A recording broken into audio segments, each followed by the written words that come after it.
Hello guys, আমরা আবার এসেছি একবার সোনুদের ঘর। ওর সাথে একটু মজা করবো বলে কি করছে দেখি আগে। মেয়ে মাত্র উপরে এলাম, ওই যে ঘুমোচ্ছে দেখছি। এবার দুপুর 12টার সময় কে ঘুমায় ভাই? এই দেখো Sonu royal Bengal tiger, Sonu royal Bengal tiger. এই দেখো বাঘের মতন ডাকছে, আমি তো ভয় খেয়ে যাচ্ছি। চ আয়, তোকে একটু তোর সাথে একটু মজা করি আয়। ওই ওই ফোন করেছে তোর মা, দেখ ধর।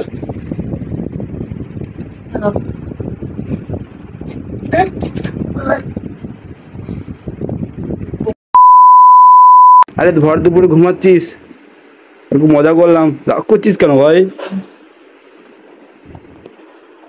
দেখ কি শুধু চলে যাচ্ছে দেখ।